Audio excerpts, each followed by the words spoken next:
Hi friends, ಎಲ್ಲರಿಗೂ ನಮಸ್ಕಾರ. ಸ್ಪರ್ಧಾ ಕರ್ನಾಟಕ ಅಕಾಡೆಮಿ ಯೂಟ್ಯೂಬ್ ಚಾನಲ್ಗೆ ಪ್ರೀತಿಯ ಸ್ವಾಗತ. ಡಿಯರ್ ಫ್ರೆಂಡ್ಸ್, ಈಗಾಗಲೇ ನಾನು ಸ್ಪರ್ಧಾ ಕರ್ನಾಟಕ ಅಕಾಡೆಮಿ ಒಂದು ಯೂಟ್ಯೂಬ್ ಚಾನಲಲ್ಲಿ PSTR, GPSTR ಮತ್ತು HSTRಗೆ ಸಂಬಂಧಿಸಿದಂಥ ಸೋಷಿಯಲ್ ಸೈನ್ಸ್, ಮೇಜರಾಗಿ HSTR, GPSTR ಬರ್ತಕ್ಕಂಥ ಪ್ರಶ್ನೆಗಳು ಇಂದಿನ ಸಾರ್ವಜನಿಕ ಶಿಕ್ಷಣ ಇಲಾಖೆಯಲ್ಲಿ ಯಾವೆಲ್ಲ ಪ್ರಶ್ನೆಗಳು ಬಂದಿದೆ ಅಂತಕ್ಕಂಥದ್ದನ್ನು ನಾನು ಡಿಸ್ಕಷನ್ ಮಾಡ್ತಾ ಇದ್ದೆ. ಇದು 7ನೇ ವಿಡಿಯೋ. ಇನ್ನೂ ಯಾರು ನಮ್ಮ ಸ್ಪರ್ಧಾ ಕರ್ನಾಟಕ ಅಕಾಡೆಮಿ ಯೂಟ್ಯೂಬ್ ಚಾನಲ್ಗೆ ಸಬ್ಸ್ಕ್ರೈಬ್ ಆಗಿಲ್ಲ, ಅವರು ಸಬ್ಸ್ಕ್ರೈಬ್ ಆಗಿ ಅಂತ ಹೇಳ್ತಾ, ನಮ್ಮ ಸ್ಪರ್ಧಾ ಕರ್ನಾಟಕ ಅಕಾಡೆಮಿಯಲ್ಲಿ GPSTR, HSTR, PM ಮೆಥಡ್ ಮತ್ತು ಸೋಷಿಯಲ್ ಸೈನ್ಸಲ್ಲಿ ಆನ್ಲೈನ್ ತರಗತಿಗಳು ಸ್ಟಾರ್ಟ್ ಆಗಿದೆ. ಅದನ್ನು ನೀವು ಸದುಪಯೋಗ ಪಡಿಸ್ಕೊಳ್ಬೋದು.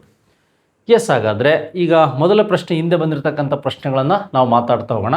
ದಶಕುಮಾರ ಚರಿತದ ಕರ್ತೃ ಯಾರು ಅಂತ, ಅಂದರೆ ಈ ಕೃತಿಯನ್ನು ಬರೆದಂಥವ್ರು ಯಾರು ಅಂತ ನೋಡಿ. ಇಲ್ಲಿ ಈ ಭರ್ತೃಹರಿ ಅಂತಕ್ಕಂಥವ್ರಿದೆ, ವಸುಬಂಧು ಇದೆ, ಭಾರವಿ ಇದೆ ಮತ್ತು ದಂಡಿ ಇದೆ. ನೀವೆಲ್ಲ ಓದಿರ್ತೀರ ಬೇರೆ ಬೇರೆ ಪರೀಕ್ಷೆಗಳಲ್ಲಿ ಅಥವಾ ಎಕ್ಸಾಮ್ ಬುಕ್ಸ್ಗಳಲ್ಲಿ, ಟೆಕ್ಸ್ಟ್ ಬುಕ್ಸ್ಗಳಲ್ಲಿ. ಅಂದರೆ ದಂಡಿ ಇದಕ್ಕೆ ಸರಿಯಾದ ಉತ್ತರ. ನೋಡಿ, ದಶಕುಮಾರ ಚರಿತ್ರೆ ಅಂತಕ್ಕಂಥ ದಂಡಿ ಏನಿದೆ, ಈತ ಈ ಪಲ್ಲವರ ಸಾಮ್ರಾಜ್ಯದಲ್ಲಿದ್ದಂಥವನು. ಈ ಎರಡನೇ ಈ ಒಂದು ನರಸಿಂಹ ವರ್ಮ ಏನಿದ್ದಾನೆ, ಈ ವರ್ಮನ ಕಾಲದಲ್ಲಿ ಇದ್ದಂಥವನು ಅಂತಕ್ಕಂಥದ್ದು ಗೊತ್ತಿರಬೇಕು. ನೋಡಿ, ನರಸಿಂಹವರ್ಮನ ಆಸ್ಥಾನದಲ್ಲಿದ್ದಂಥ ಇವನ ಬಗ್ಗೆನೂ ನಮಗೆ ಗೊತ್ತಿರಬೇಕು. ದಂಡಿ ಅಂತಕ್ಕಂಥವನು ದಶಕುಮಾರ ಚರಿತ ಅಂತಕ್ಕಂಥದ್ದು ದಂಡಿಯ ಒಂದು ಕೃತಿ. ಈ ಒಂದು ಕಿರತಾರ್ಜುನೀಯ ಏನಿದೆ, ಈ ನಿಯ ಇದೆ ಕಿರತಾರ್ಜುನೀಯ ಅಂತಕ್ಕಂಥ ಕೃತಿ ಏನಿದೆ ಭಾರವಿದು. ವಸುಬಂಧು ಅಂತಕ್ಕಂಥವನು ಒಬ್ಬ ಬೌದ್ಧ ವಿದ್ವಾಂಸ ಅಂತಕ್ಕಂಥದ್ದು ನಿಮಗೆ ಗೊತ್ತಿರಬೇಕು.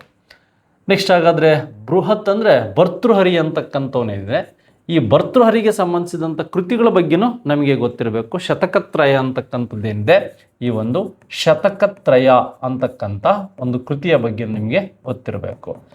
ಹಾಗಾದರೆ ದಂಡಿ ಪಲ್ಲವರ ಆಸ್ಥಾನದಲ್ಲಿದ್ದ, ಪಲ್ಲವರ ದೊರೆ ಎರಡನೇ ನರಸಿಂಹವರ್ಮನ ಆಸ್ಥಾನದಲ್ಲಿದ್ದ ಅಂತ ಭಾರವಿಯ ಕಿರಾತಾರ್ಜುನೀಯ ವಿಜಯ ಅಂತಕ್ಕಂಥದ್ದೇನಿದೆ ಅಥವಾ ಕಿರಾತಾರ್ಜುನೀಯ ಅಂತೇನಿದೆ, ಈ ಕೃತಿ ಬಗ್ಗೆನೂ ಸಹ ನಿಮಗೆ ಪ್ರಶ್ನೆಗಳನ್ನು ಕೇಳ್ಬೋದು.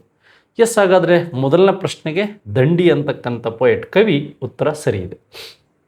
ಪ್ರಸಿದ್ಧ ಬೌದ್ಧ ವಿದ್ವಾಂಸ ಅಶ್ವಘೋಷ ಮತ್ತು ದೊಡ್ಡ ವೈದ್ಯಕೀಯ ತಜ್ಞ ಚರಕ ಇವರು ಡ್ಯಾಶ್ನ ಆಸ್ಥಾನದಲ್ಲಿದ್ದರು. ನೋಡಿ, ಇಲ್ಲಿ ವಿಶೇಷವಾಗಿ ನಾವು ನೋಡೋದಾದರೆ ಈ 1 ಮತ್ತು 2ನೇ ಶತಮಾನದಲ್ಲಿ ಈ ಕುಶಾನರಲ್ಲಿ ಒಬ್ಬ ಪ್ರಸಿದ್ಧ ದೊರೆ ಯಾರು ಅಂದರೆ ಈ ಒಂದು ಕಾನಿಷ್ಕ. ನೋಡಿ, ಕಾನಿಷ್ಕನಿಗೆ ಸಂಬಂಧಿಸಿದಂತೆ ಈತನನ್ನು 2ನೇ ಅಶೋಕ ಅಂತಲೂ ಸಹ ಕರೀತಾರೆ. ನೋಡಿ, ವಿಶೇಷವಾಗಿ ಇವನ ಆಸ್ಥಾನದಲ್ಲಿದ್ದಂಥ ಪ್ರಮುಖವಾದಂಥ ಕವಿಗಳ ಬಗ್ಗೆ ನಾವಿಲ್ಲಿ ತಿಳ್ಕೊಬೇಕಾಗುತ್ತೆ. ಈ ಒಂದು ಅಶ್ವಘೋಷ ಏನಿದ್ದಾನೆ, ಈ ಅಶ್ವಘೋಷ ಬುದ್ಧ ಚರಿತೆಯನ್ನು ಬರೆದಂತಹ ಸಾರಿಪುತ್ರ ಪ್ರಕರಣ ಅಂತ ಬರೆದಂತಹ ಅಶ್ವಘೋಷ ಏನಿದೆ, ಸಾರಿಪುತ್ರ ಪ್ರಕರಣ ಮತ್ತು ಅಶ್ವಘೋಷ ಬರೆದಂಥದ್ದು ಈ ಬುದ್ಧ ಚರಿತೆ, ಈ ಲೈಫ್ ಸ್ಟೋರಿ ಬಗ್ಗೆ. ನೆಕ್ಸ್ಟು ಈ ಒಂದು ವಸುಮಿತ್ರ ಅಂತಕ್ಕಂಥವನೇನಿದ್ದಾನೆ, ಈ ಒಂದು ಮಹಾವಿಭಾಸ್ ಅಂತಕ್ಕಂಥದ್ದು ಈ ಏನು ಸಂಸ್ಕೃತದ ವಿಶ್ವಕೋಶ ಮತ್ತು ಬೌದ್ಧ ಧರ್ಮದ ಬೈಬಲ್ ಆದಂಥ ವಸುಮಿತ್ರ ಅಶ್ವಘೋಷ ಇವನ ಆಸ್ಥಾನದಲ್ಲಿದ್ದರು. ವಸುಮಿತ್ರ 4ನೇ ಬೌದ್ಧ ಸಮ್ಮೇಳನದ ಅಧ್ಯಕ್ಷ, ಇವನು ಉಪಾಧ್ಯಕ್ಷ. ನೆಕ್ಸ್ಟು ಈ ಚರಕ ಸಂಹಿತೆ, father of Indian medicine and Ayurveda ಅಂತ ಕರಿತೀವಿ. ಈ ಚರಕ ಸಂಹಿತೆ ಬಗ್ಗೆ ನಿಮಗೆ ಗೊತ್ತಿರುತ್ತೆ, ಅದ್ರ ಬಗ್ಗೆನೂ ಮಾಹಿತಿ ಇರಲಿ. ಹಾಗೆ ಈ ಒಂದು ನಾಗಾರ್ಜುನ ಅಂತಕ್ಕಂಥವನೇನಿದ್ದಾನೆ, ಇವನು ಸಹ ನಾಗಾರ್ಜುನ ಅಂತಕ್ಕಂಥವ್ರು, ಇವರ ಆಸ್ಥಾನದಲ್ಲಿದ್ದರು. ನೆಕ್ಸ್ಟು ಈ ಒಂದು ಸಂಘರಕ್ಷ ಅಂತಕ್ಕಂಥವನೇನಿದ್ದಾನೆ ಇವನು. ಹಾಗೆ ಈ ಒಂದು ಪಾರ್ಶ್ವ ಅಂತಕ್ಕಂಥವನೇನಿದ್ದಾನೆ ಇವನು ಸಹ ಯಾರೋ ಕನಿಷ್ಕನ ಆಸ್ಥಾನದಲ್ಲಿದ್ದ. ನೆಕ್ಸ್ಟು ಮಾತುರ ಅಂತಕ್ಕಂಥವನೇನಿದ್ದಾನೆ ಇವನು ಸಹ ಈ ಕನಿಷ್ಕನ ಆಸ್ಥಾನದಲ್ಲಿದ್ದ. ಅಶ್ವಘೋಷ, ವಸುಮಿತ್ರ, ಚರಕ, ನಾಗಾರ್ಜುನ, ಸಂಘರಕ್ಷ ಮತ್ತು ಪಾರ್ಶ್ವ ಮತ್ತು ಮಥುರ, ಈ ಥರದಲ್ಲಿ ಮಾತುರ ಅಂತಕ್ಕಂಥವನಿದ್ದ. ಈ ಕನಿಷ್ಕ ಏನಿದ್ದಾನೆ, ಈ ಕನಿಷ್ಕನ ಆಸ್ಥಾನದಲ್ಲಿದ್ದಂತಹ ಒಬ್ಬ ವ್ಯಕ್ತಿಯೇ ಈ ಅಶ್ವಘೋಷ. ಈ ಅಶ್ವಘೋಷನಿಂದಲೇ ಏನು ಮಾಡ್ತಾನೆ ಕನಿಷ್ಕ, ಈ ಬೌದ್ಧ ಧರ್ಮವನ್ನು ಸ್ವೀಕಾರವನ್ನು ಮಾಡ್ತಾನೆ. ಹಾಗಾದರೆ ಈ ಅಶ್ವಘೋಷನನ್ನು ಪಾಟಲಿಪುತ್ರದ ಮೇಲೆ ದಾಳಿ ಮಾಡುವ ಸಂದರ್ಭದಲ್ಲಿ ಅವನನ್ನು ಮಾಡಿದ್ದ, ಪರ್ಚೇಸ್ ಮಾಡಿದ್ದ, ಅಥವಾ ಅಲ್ಲಿಂದ ಅವನನ್ನು ಬಂಧಿಸಿ ಈ ಪಾಟಲಿಪುತ್ರದಿಂದ ಈ ಪೇಶಾವರ ಅಥವಾ ಪುರುಷಪುರ ಅಂತಕ್ಕಂಥದ್ದೇನು ರಾಜಧಾನಿ ಇದೆಯಲ್ಲ, ಇಲ್ಲಿಗೆ ತಂದಿದ್ರ ಬಗ್ಗೆ ಗೊತ್ತಿರಬೇಕು. ಈ ಕನಿಷ್ಕನೇ ಭಾರತಕ್ಕೆ ಗಾಂಧಾರ ಕಲೆಯನ್ನು ಇಂಟ್ರಡ್ಯೂಸ್ ಮಾಡಿದ್ದು. ಹಾಗೆ ಕಾಶ್ಮೀರದ ಒಂದು ಇತಿಹಾಸ ಬಗ್ಗೆ ಇಲ್ಲಿ ಹೇಳ್ತದೆ. ಕಾಶ್ಮೀರದ ಕವಿ ಕಲ್ಲಣ ಈ ಕನಿಷ್ಕ ಅಂತಕ್ಕಂಥವನು ಕಾಶ್ಮೀರದಲ್ಲಿ ಕನಿಷ್ಕಪುರವನ್ನು ನಿರ್ಮಿಸಿದ್ರ ಬಗ್ಗೆ ಮಾಹಿತಿಯನ್ನು ನೀಡಿದ್ದಾನೆ. ನೆಕ್ಸ್ಟ್ ಹಾಗಾದರೆ ಈ ಒಂದು ತೋಲ್ ಕಾಪಿಯಾರ್ನ ಕೃತಿ ತೋಲ್ ಕಪಿಯಂ ಅಂತಕ್ಕಂಥದ್ದು ಇದು ಯಾವ ಒಂದು ಕೃತಿ ಆಗಿದೆ? ತಮಿಳು ಕಟ್ಟುಕತೆ, ವ್ಯಾಕರಣ, ಮಹಾಕಾವ್ಯ ಮತ್ತು ನಾಟಕ. ನೋಡಿ, ತೋಲ್ಕಪಿಯಂ ಈಗ ನಮಗೆ ಸೌತ್ ಇಂಡಿಯಾದಲ್ಲಿ ಈ ಏನ್ಷಿಯಂಟ್ ಹಿಸ್ಟ್ರಿಗೆ ಸಂಬಂಧಿಸಿದಂತೆ ಒಂದು ಸಂಗಮ್ ಸಾಹಿತ್ಯ ಅಂತ ಬರುತ್ತೆ. ಈ ಸಂಗಮ್ ಸಾಹಿತ್ಯ ಏನಿದೆ ಇದೇ ತಮಿಳು ಸಾಹಿತ್ಯ. ಅಗಸ್ತ್ಯ ಮುನಿಗಳಿಂದ ಅಥವಾ ಋಷಿಮುನಿಗಳ ಗುಂಪು, ಒಂದು ದಾರ್ಶನಿಕರ ಗುಂಪು, ಸಂಗಮ್ ಸಾಹಿತ್ಯ ದ್ರಾವಿಡ ಶೈಲಿಯ ತಮಿಳು ಭಾಷೆ ರಚನೆ ಆಯಿತು. ಆ ತಮಿಳು ಭಾಷೆಯಲ್ಲಿ ತೋಲ್ಕಪಿಯಾರ್ ಅಂತಕ್ಕಂಥ ಬರೆದಿರ್ತಕ್ಕಂಥ ಕೃತಿ ಏನಿದೆ, ಈ ತಮಿಳು ವ್ಯಾಕರಣ ಅತ್ಯಂತ ಪ್ರಾಚೀನ ತಮಿಳು ವ್ಯಾಕರಣ ಕೃತಿ ಮತ್ತು ಈ ದ್ರಾವಿಡ ಭಾಷೆಗಳಲ್ಲೇ ಅತ್ಯಂತ ಪ್ರಾಚೀನವಾದಂಥ ಭಾಷೆ ಈ ತಮಿಳು ಅಂತಕ್ಕಂಥದ್ದು ನಿಮಗೆ ಗೊತ್ತಿರಬೇಕು. ನೆಕ್ಸ್ಟ್ ಹಾಗಾದರೆ 2 ಮಹಾಕಾವ್ಯಗಳ ಬಗ್ಗೆ ಇಲ್ಲಿ ಕೊಟ್ಟಿದ್ದಾನೆ. ತಮಿಳು ಮಹಾಕಾವ್ಯಗಳು ಯಾವುದು ಅಂದರೆ ಈ ಒಂದು ಶಿಲಪ್ಪಾದಿಗಾರಂ ಅಂತಕ್ಕಂಥದ್ದೇನಿದೆ, ಈ ಒಂದು ಇಳಂಗೋ ಅಡಿಗಲ್ ಬರೆದಿರ್ತಕ್ಕಂಥ ಈ ಒಂದು ಶಿಲಪ್ಪಾದಿಗಾರಂ ಅಂತಕ್ಕಂಥ ಕೃತಿ ಆದಮೇಲೆ ಈ ಒಂದು ಮಣಿ ಮೇಖಲೈ ಅಂತಕ್ಕಂಥದ್ದು ಶಿಲಪ್ಪಾದಿಗಾರಂ ಕೃತಿಯಲ್ಲಿ ಬರ್ತಕ್ಕಂತಹ ಕೋವಲನ್ ಮತ್ತು ಮಾಧವಿಯ ಮಗಳೇ ಈ ಮಣಿಮೇಖಲೈ. ಇದನ್ನು ಬರೆದಂಥವ್ರು ಸತ್ತನಾರ್ ಅಂತಕ್ಕಂಥದ್ದು ಗೊತ್ತಿರಬೇಕು. ಯಾರು ಬರೀತಾರೆ? ಸತ್ತನಾರ್. ಕಣ್ಣಿಗೆ ಅಥವಾ ಅಂತಕ್ಕಂಥವಳು ಒಬ್ಬಳು ಪತಿವ್ರತೆ ಬರ್ತಾಳೆ. ಇಲ್ಲಿ ಶಿಲಪ್ಪಾದಿಗಾರಂಗೆ ಸಂಬಂಧಿಸಿದಂತೆ ಇಳಂಗ ಅಡಿಗಲ್, ಮಣಿಮೇಖಲೆಗೆ ಸತ್ತನಾರ್. ಇವೆರಡು ತಮಿಳು ಸಾಹಿತ್ಯದ ಅವಳಿ ಮಹಾಕೃತಿಗಳು ಅಂತ ಕರೀತಾರೆ, ಮಹಾಕಾವ್ಯಗಳು ಅಂತ ಕರೀತಾರೆ, ಶಿಲಪ್ಪಾದಿಗಾರಂ ಮತ್ತು ಮಣಿಮೇಖಲೈ. ಎಸ್, ಹಾಗಾದರೆ ಈ ಒಂದು ತೋಲ್ ಕಾಪಿಯ ಅಂತಕ್ಕಂಥದ್ದು ಒಂದು ತಮಿಳಿನ ಹಳೆಯ ವ್ಯಾಕರಣ ಕೃತಿ ಅಂತಕ್ಕಂಥದ್ದು ನಿಮಗೆ ಗೊತ್ತಿರಬೇಕು. ನೆಕ್ಸ್ಟ್ ಹಾಗಾದರೆ ಮಹಾರಾಷ್ಟ್ರದ ಔರಂಗಾಬಾದ್ ಹತ್ತಿರ ಇರುವ ಎಲ್ಲೋರ ಡ್ಯಾಶ್ ವಿಭಿನ್ನ ಧರ್ಮಗಳ ಗುಹಾಲಯ ಗುಂಪನ್ನು ಹೊಂದಿದೆ ಅಂತ. ನೋಡಿ, ಎಲ್ಲೋರದ ಕೈಲಾಸನಾಥ ದೇವಾಲಯ 701. ಈ ಸಾಮಾನ್ಯ ಶಕದಲ್ಲಿ ಈ ರಾಷ್ಟ್ರಕೂಟರ ಒಬ್ಬ ದೊರೆಯಾದಂತಹ 1ನೇ ಕೃಷ್ಣ ಏನು ಮಾಡ್ತಾನೆ, ಇದನ್ನು ನಿರ್ಮಾಣ ಮಾಡ್ತಾನೆ. ಈ 1ನೇ ಕೃಷ್ಣ ನಿರ್ಮಾಣ ಮಾಡಿದಂಥ ಇಲ್ಲಿ 34 ಗುಹೆಗಳು, ಎಷ್ಟಿದೆ ಗುಹೆಗಳು? 34 ಕೇವ್ಸ್ ಇದೆ. ನೋಡಿ, ಅಜಂತದಲ್ಲಿ 30 ಗುಹೆಗಳಿವೆ, ಈ ಬಾದಾಮಿಯಲ್ಲಿ ನಿಮಗೆ 4 ಗುಹೆಗಳಿವೆ. ಇವು ಶೈವ, ವೈಷ್ಣವ ಮತ್ತು ಜೈನ ಗುಹೆಗಳಿವೆ. ಅಜಂತದಲ್ಲಿ ಈನಯಾನ, ಮಹಾಯಾನ ಇವೆಲ್ಲಕ್ಕೂ ಸಂಬಂಧಿಸಿದಂಥ ಗುಹೆಗಳನ್ನು ಕಾಣ್ಬೋದು. ಅದೇ ರೀತಿಯಾಗಿ ವೈದಿಕ, ಬೌದ್ಧ ಮತ್ತು ಜೈನಕ್ಕೆ ಸಂಬಂಧಿಸಿದಂತಹ ಸ್ಟೋರಿಯನ್ನು ಏನು ಹೇಳುತ್ತೆ, ಈ ಎಲ್ಲೋರದಲ್ಲಿ ಹೇಳುತ್ತೆ. ಎಲ್ಲೋರದಲ್ಲಿರ್ತಕ್ಕಂಥ ಪ್ರಮುಖ ದೇವಾಲಯ ಯಾವುದು ಅಂದರೆ ಈ ಒಂದು ಕೈಲಾಸನಾಥ ದೇವಾಲಯ. ಒಂದೇ ಕಲ್ಲನ್ನು ಕೊರೆದು ನಿರ್ಮಾಣ ಆಗಿರ್ತಕ್ಕಂಥದ್ದು. ಕನ್ನಡದ ದೊರೆ ರಾಷ್ಟ್ರಕೂಟರ 1ನೇ ಕೃಷ್ಣ ಇದನ್ನು ನಿರ್ಮಾಣ ಮಾಡಿರ್ತಕ್ಕಂಥ ಒಂದು ಮುಖ್ಯವಾದಂತಹ ಅಂಶ ಅನ್ನೋದು ನಿಮಗೆ ಗೊತ್ತಿರಲಿ. ಎಸ್, ಹಾಗಾದರೆ ಇಲ್ಲಿ ನಾವು ವಿಶೇಷವಾಗಿ 4ನೇ ಪ್ರಶ್ನೆಗೆ ಆಪ್ಷನ್ ಎ ಸರಿಯಾದ ಉತ್ತರ ಅಂತ ಗೊತ್ತಾಯಿತು. ಎಲ್ಲೋರ ಎಲ್ಲಿದೆ ಅಂದರೆ ಮಹಾರಾಷ್ಟ್ರ ಅಂತ ಗೊತ್ತಾಯಿತು. ಅಜಂತ ಮಹಾರಾಷ್ಟ್ರ. ಈ ಬಾದಾಮಿ ಅಂತಕ್ಕಂಥದ್ದು ಬಾಗಲಕೋಟೆಯಲ್ಲಿದೆ. ಈ ಬನಶಂಕರಿ ದೇವಾಲಯವನ್ನು ನೋಡ್ಬೋದು. ನೆಕ್ಸ್ಟ್, ಶೈವ ಸಾಹಿತ್ಯ ಅಥವಾ ನಯನಾರರ ಸೂತ್ರಗಳನ್ನು ಡ್ಯಾಶ್ ಎಂದು ಕರೆಯುತ್ತಿದ್ದರು. ವಚನ ಸಾಹಿತ್ಯ, ಕೀರ್ತನಾ ಸಾಹಿತ್ಯ, ನೈಪರ್ ಬಂದಂ ಅಂತಕ್ಕಂಥದ್ದು, ತೇವರಂ ಮತ್ತು ತಿರುವಾಚಕಂ ಅಂತಕ್ಕಂಥದ್ದು. ಎಸ್, ಈ ನಯನಾರರು. ನೋಡಿ, ಈ ಉತ್ತರ ಭಾರತಕ್ಕೆ ಮೈನ್ಮಾರರು ಮತ್ತು ನಯನಾರರು ಅಂತ ಏನು ಬರ್ತಾರೆ, ಆಳ್ವರು ಮತ್ತು ನಯನಾರರು ಅಂತ ಬರ್ತಾರೆ. ಇವರಿಂದಲೇ ಭಕ್ತಿ ಮೂಮೆಂಟ್ ಸ್ಟಾರ್ಟ್ ಆಗಿದ್ದು ಅಂತ ಹೇಳ್ತಾರೆ. ಆಳ್ವರು ಮತ್ತು ಈ ನಯನಾರರಿಂದಲೇ ಏನಾಗುತ್ತೆ ಅಂದರೆ ಶೈವ ಸಾಹಿತ್ಯ. ನೋಡಿ, ಇಲ್ಲಿ ಶೈವ ಸಾಹಿತ್ಯ ಅಂದರೆ ನಯನಾರರು. ಹಾಗೆ ನಿಮಗೆ ಆಳ್ವರು ಅಂತಕ್ಕಂಥವ್ರು ಏನಿದ್ದಾರೆ ಅವರು ನಿಮಗೆ ವೈಷ್ಣವ ಸಾಹಿತ್ಯಕ್ಕೆ ಸಂಬಂಧಿಸಿದಂಥವ್ರು ಅಂತ ಗೊತ್ತಿರಬೇಕು. ಆಳ್ವರು ವೈಷ್ಣವ, ಶೈವ ಸಾಹಿತ್ಯ ಅಂದರೆ ನಯನಾರರು ಅಂತಕ್ಕಂಥ ಸೂತ್ರಗಳೇನಿದೆ ಇಲ್ಲಿ ತೆವರಾಮ್ ಮತ್ತು ತಿರುವಾಚಕಂ ಅಂತಕ್ಕಂಥ ಕಾನ್ಸೆಪ್ಟು ನಮಗೆ ಗೊತ್ತಿರಬೇಕು. 5ನೇ ಪ್ರಶ್ನೆಗೆ ಆಪ್ಷನ್ 4 ಏನಿದೆ ಅದು ಸರಿಯಾದ ಉತ್ತರ. ನೆಕ್ಸ್ಟ್ ಅದಾದಮೇಲೆ ವೆನೆತ್ಸಾಂಗ್ನ ಬರವಣಿಗೆಗಳು ದೃಢಪಡಿಸಿರುವಂತೆ ಈ ಒಂದು ಮಿಹಿರ ಕುಲದ ರಾಜಧಾನಿ ಡ್ಯಾಶ್ ಆಗಿತ್ತು. ನೋಡಿ, ಮಿಹಿರ ಕುಲದ ರಾಜಧಾನಿ ಡ್ಯಾಶ್ ಆಗಿತ್ತು ಅಂತಕ್ಕಂಥದ್ದು. ನೋಡಿ, ಮಿಹಿರ ಕುಲಕ್ಕೆ ಸಂಬಂಧಿಸಿದಂತೆ ನಾವು ಈ ಒಂದು ಮಹಾಭಾರತ ಏನಿದೆ ಇದರ ಇತಿಹಾಸವನ್ನು ಓದುವಾಗ ಈ ಮದ್ರಾ ಸಾಮ್ರಾಜ್ಯದ ರಾಜಧಾನಿ ಯಾವುದಾಗಿತ್ತಪ್ಪ ಅಂದರೆ ಈ ಸಕಲ ಅಂತ ಕರಿತೀವಿ. ಯಾವುದು? ಸಕಲ ಅಂತ ಕರಿತೀವಿ. ಇದಕ್ಕೆ ಸಂಬಂಧಿಸಿದಂಥ ಸ್ಟೋರಿ ವೆನೆತ್ ಸಾಂಗನ ಒಂದು ಬರವಣಿಗೆಯಿಂದ ದೃಢಪಟ್ಟಿದೆ. ಅಂದರೆ ಈ ಒಂದು ಸಿಯುಕಿ ಅಂತಕ್ಕಂತಹ ಒಂದು ಬರವಣಿಗೆ ಇದೆ. ಹಾಗೆ ವೆನೆತ್ ಸಾಂಗ್ ಅಂತಕ್ಕಂಥವನು ಯಾರ ಆಸ್ಥಾನಕ್ಕೆ? ಹರ್ಷವರ್ಧನ. ಈ ಹರ್ಷವರ್ಧನ ಆಸ್ಥಾನಕ್ಕೆ ಭೇಟಿ ನೀಡ್ತಾನೆ. ಚೀನಿ ಯಾತ್ರಿಕ.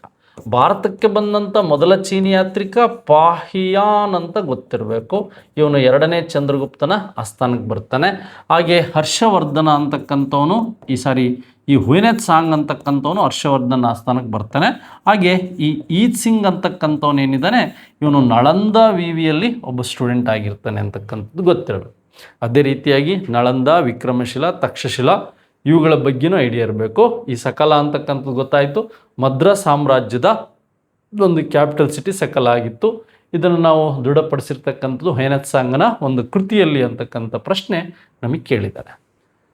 ನೆಕ್ಸ್ಟ್, ಮಧ್ಯಕಾಲೀನ ಭಾರತದಲ್ಲಿ ಪರಮಾಧಿಕಾರಕ್ಕಾಗಿ ನಡೆದ ತ್ರಿರಾಷ್ಟ್ರಗಳ ಹೋರಾಟ. ಈ ರಾಷ್ಟ್ರಕೂಟರ ಅಥವಾ ತ್ರಿರಾಷ್ಟ್ರಗಳ ಒಕ್ಕೂಟ, ಈ ರಜಪೂತರು, ಈ ಒಂದು ಮಧ್ಯ ಭಾರತ, ಮಧ್ಯಪ್ರದೇಶ, ಮಹಾರಾಷ್ಟ್ರ ಮತ್ತು ಈ ಉತ್ತರ ಪ್ರದೇಶ, ಬಿಹಾರ, ಒಡಿಸ್ಸಾ ಮತ್ತು ಕರ್ನಾಟಕ ಪ್ರಾಂತ್ಯಗಳಿಂದ ನೋಡಿ, ಇಲ್ಲಿ ಗುರ್ಜರ ಪ್ರತಿಹಾರರಿರ್ಬೋದು, ರಾಷ್ಟ್ರಕೂಟರಿರ್ಬೋದು ಮತ್ತು ಪಾಲರಿರ್ಬೋದು. ಈ ಮನೆತನಗಳೇನಾಗಿತ್ತು, ಇವುಗಳಲ್ಲಿ ಈ ಒಂದು ಹೋರಾಟಗಳು ಸ್ಟಾರ್ಟ್ ಆಗಿತ್ತು ಅಂತಕ್ಕಂಥದ್ದು ನಿಮಗೆ ಗೊತ್ತಿರುತ್ತೆ. ಪುಸ್ತಕದಲ್ಲೂ ಸಹ ಇದ್ರ ಬಗ್ಗೆ ನಾವು ಮಾಹಿತಿಯನ್ನು ಓದಿರ್ತೀವಿ. ನೆಕ್ಸ್ಟ್, ಪಾಲ ದೇಶವು ಅಂದರೆ ವಿವಿಧ ರಜಪೂತ್ ಮನೆತನಗಳು ಅಥವಾ ಬಂಗಾಳದಲ್ಲಿ ಗೌಡ ದೇಶ ಇರ್ಬೋದು. ಕಾಮರೂಪ ಅಂದರೆ ಅಸ್ಸಾಮು, ಗೌಡ ದೇಶ ಅಂದರೆ ಬಂಗಾಳ. ಈ ಗೂರ್ಜರ ಪ್ರತಿಹಾರ ರಜಪೂತರಿಗೆ ಸಂಬಂಧಿಸಿದಂಥ ಮನೆತನಗಳು ಹೇಗೆ ಡೆವಲಪ್ ಆಯಿತು ಅಂತಕ್ಕಂಥದ್ದು ನೋಡೋದಾದರೆ, ನೆಕ್ಸ್ಟ್, ಡ್ಯಾಶ್ನೊಡನೆ ಯುದ್ಧವನ್ನು ತಪ್ಪಿಸಲು ಅಲ್ತಮಷ್ ಅಥವಾ ಇಲ್ತಮಷ್ ಜಲಾಲುದ್ದೀನ್ ಮಾಂಗ್ಬರ್ನಿಂಗ್ ಆಶ್ರಯ ನೀಡುವುದನ್ನು ನಿರಾಕರಿಸಿದನು. ನೋಡಿ, ಈಗ ನಮಗೆ ಇಲ್ತಮಷ್ ಅಂದ್ರೆ ಒಂದೇ, ಅಲ್ತಮಷ್ಗೆ ಸಂಬಂಧಿಸಿದಂಥ ಪ್ರಶ್ನೆಗಳನ್ನು ನೋಡೋದಾದರೆ ನಿಮಗೆ ಇಲ್ತಮಷ್ ಕಾಲದಲ್ಲೇ ನಮಗೇನಾಗುತ್ತೆ ಅಂದರೆ 1226ರಲ್ಲಿ ಭಾರತದ ಮೇಲೆ ಈ ಕ್ರೂರ ಜನಾಂಗ ಈ ಮಂಗೋಲರ ದಾಳಿ ಆಗುತ್ತೆ. ಈ ಮಂಗೋಲರ ದಾಳಿಯ ನಾಯಕ ಯಾರು ಅಂದರೆ ಈ ಚೆಂಗಿಸ್ ಖಾನ್. ಮಂಗೋಲರ ದಾಳಿಯ ನಾಯಕ ಯಾರು ಅಂದರೆ ಚೆಂಗಿಸ್ ಖಾನ್. ಈ ಚೆಂಗಿಸ್ ಖಾನ್ನ ದಾಳಿಯಾಗಿದ್ದು ಇವ್ರ ಕಾಲದಲ್ಲಿ ಅಂತಕ್ಕಂಥದ್ದು ಗೊತ್ತಿರಬೇಕು. ಅದರ ಒಂದು ಮಾಹಿತಿಯೂ ಸಹ ನಿಮಗಿರಬೇಕು. ಚೆಂಗಿಸ್ ಖಾನ್ಗೆ ಸಂಬಂಧಿಸಿದಂಥ ಸ್ಟೋರಿ ನಮಗೆ ಬೇಸಿಕ್ಕಾಗಿ ಗೊತ್ತಿರಬೇಕು. ಮಂಗೋಲ್ ನಾಯಕ ನೋಡಿ, ಮಂಗೋಲರ ದಾಳಿ ಆಗುತ್ತೆ. ಅದೇ ರೀತಿಯಾಗಿ ನಮಗೆ 398ರಲ್ಲಿ ಮತ್ತೊಂದು ಕ್ರೂರ ಜನಾಂಗ ಈ ತೈಮೂರರ ದಾಳಿ ಆಗುತ್ತೆ ತುಘಲಕ್ ಸಂತತಿಯ ಸಂದರ್ಭದಲ್ಲಿ. ಹಾಗೆ ಈ 5ನೇ ಶತಮಾನದಲ್ಲಿ ಇದಕ್ಕಿಂತ ಮೊದಲು ಏನಾಗುತ್ತೆ ಅಂದರೆ ಈ ಹೂಣರ ದಾಳಿ ಆಗುತ್ತೆ. ಆ ಗುಪ್ತರ ಕಾಲದಲ್ಲಿ ಹೂಣರ ದಾಳಿ ಆಗುತ್ತೆ. ಸ್ಕಂದಗುಪ್ತನ ಕಾಲದಲ್ಲಿ ಈ ಹೂಣ ಜನಾಂಗ, ತೈಮೂರ್ ಮತ್ತು ಮಂಗೋಲರೇನಿದ್ದಾರೆ ಈ ಮೂರು ಸಹ ಒಂದು ಕ್ರೂರ ಜನಾಂಗವಾಗಿರುತ್ತೆ ಅಂತಕ್ಕಂಥದ್ದು ನಿಮಗೆ ಗೊತ್ತಿರಬೇಕು. ಇದೊಂದು ಕ್ರೂರ ಜನಾಂಗವಾಗಿರ್ತದೆ ಅಂತಕ್ಕಂಥದ್ದು ನಿಮಗೆ ಮಾಹಿತಿ ಇರಲಿ. ಎಸ್, ದಿವಾನ್ ಇ ಬಂದಗನ್ ಅಥವಾ ಗುಲಾಮರ ಆಡಳಿತದ ವಿಭಾಗಗಳನ್ನು ಸ್ಥಾಪಿಸಿದ್ಯಾರು ಅಂತ ನೋಡಿ. ಇಲ್ಲಿ ನಮಗೆ ಗಿಯಾಸುದ್ದೀನ್ ತುಘಲಕ್ ಇದೆ, ಅಲ್ಲಾವುದ್ದೀನ್ ಖಿಲ್ಜಿ ಇದೆ, ಫಿರೋಜ್ ಶಾ ತುಘಲಕ್ ಇದೆ, ಮೊಹಮ್ಮದ್ ಬಿನ್ ತುಘಲಕ್ ಇದೆ. ನೋಡಿ, ಇದನ್ನು ವಿಶೇಷವಾಗಿ ಗಿಯಾಸುದ್ದೀನ್ ತುಘಲಕ್ ಅಂತಕ್ಕಂಥವನು ಈ ತುಘಲಕ್ ಸಂತತಿಯ ಸ್ಥಾಪಕ. ದೆಹಲಿಯ ಒಬ್ಬ ಪರೋಪಕಾರಿ ಸುಲ್ತಾನ್ ಯಾರು ಅಂದರೆ ಈ ಫಿರೋಜ್ ಶಾ ತುಘಲಕ್ ಅಂತಕ್ಕಂಥದ್ದು ನಿಮಗೆ ಗೊತ್ತಿರಬೇಕು. ಇವನ ಆಸ್ಥಾನದಲ್ಲಿದ್ದಂಥ 1,80,000 ಜನ ಈ ಗುಲಾಮರೇನಿದ್ದಾರೆ, ಈ ಗುಲಾಮರಿಗೆ ಸಂಬಂಧಿಸಿದಂತೆ ಇವರ ರಕ್ಷಣೆ ಮತ್ತು ಇವರ ನಿರ್ವಹಣೆಗಾಗಿ ದಿವಾನ್ ಇ ಬಂದನ್ ಅಂತಕ್ಕಂಥದ್ದನ್ನು ಇವನು ನಿರ್ವಹಣೆ ಮಾಡ್ದ. 1327ರಲ್ಲಿ ಟ್ರಾನ್ಸ್ಫರ್ ಆಫ್ ಕ್ಯಾಪಿಟಲ್ ಸಿಟಿ ಮಾಡಿದವರು ಯಾರು ಅಂದರೆ ಮೊಹಮ್ಮದ್ ಬಿನ್ ತುಘಲಕ್.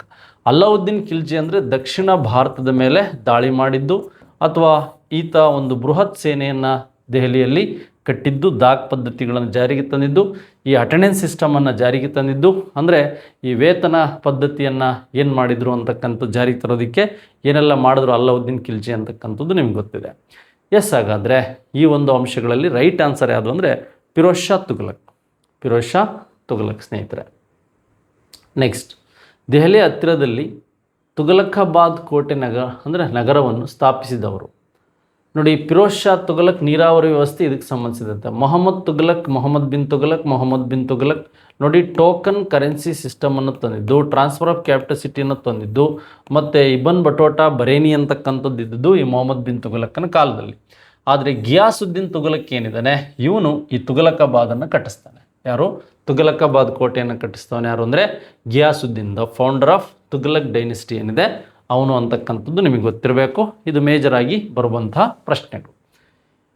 ಹಾಗಾದರೆ ಇದಾದಮೇಲೆ ಮೊಘಲರ ಸರ್ಕಾರವನ್ನು ಡ್ಯಾಶ್ ಎಂದು ವಿವರಿಸಬಹುದು. ನೋಡಿ, ಸಮಗ್ರ ರಾಜಪ್ರಭುತ್ವ ಅಂತಿದೆ, ಹಾಗೆ ಕೇಂದ್ರೀಕೃತ ನಿರಂಕುಶ ಪ್ರಭುತ್ವ ಅಂತಿದೆ, ಹಾಗೆ ಉದಾರವಾದ ರಾಜಪ್ರಭುತ್ವ ಅಂತಿದೆ, ನಿರಂಕುಶ ಪ್ರಭುತ್ವ ಅಂತಿದೆ. ನೋಡಿ, ಮೊಘಲರ ಕಾಲದಲ್ಲಿ ಅಡ್ಮಿನಿಸ್ಟ್ರೇಷನಲ್ಲಿ ಅವರು ಈ ಒಂದು ಕೇಂದ್ರೀಕೃತ ನಿರಂಕುಶ ಪ್ರಭುತ್ವವನ್ನು, ಸೆಂಟ್ರಲೈಸ್ಡ್ ಅಡ್ಮಿನಿಸ್ಟ್ರೇಷನ್ನಿಗೆ ಸಂಬಂಧಿಸಿದಂಥ ಕೆಲವು ಮಾಹಿತಿ ನಮಗೆ ಕಂಡು ಬರುತ್ತೆ ಅವರ ಕಾಲದಲ್ಲಿ ಅನ್ನೋದು ಗೊತ್ತಿರಬೇಕು. ಹಾಗಾದರೆ ನಮಗೆ ಮೊಘಲರ ಒಂದು ಆಡಳಿತ ಪದ್ಧತಿಗಳು ಹೇಗಿತ್ತು ಮತ್ತು ಅವರ ಒಂದು ಧರ್ಮ ಪ್ರಚಾರದ ಬಗ್ಗೆ, ಕಟ್ಟಡಗಳ ಬಗ್ಗೆ, ಸೌಧಗಳ ನಿರ್ಮಾಣದ ಬಗ್ಗೆ, ಕಮಾನ್ ಗೋಪುರಗಳ ಬಗ್ಗೆ, ಮಿನಾರಗಳ ಬಗ್ಗೆ ಏನೆಲ್ಲ ಇತ್ತು ಅನ್ನೋದು ಸಹ ನಮಗೆ ಗೊತ್ತಿರಬೇಕು. ನೆಕ್ಸ್ಟ್, ಡ್ಯಾಶ್ ಕಾಲದಲ್ಲಿ ಫ್ರೆಂಚ್ ಪ್ರವಾಸಿ ಈ ಒಂದು ಫ್ರಾಂಕೋಯಿಸ್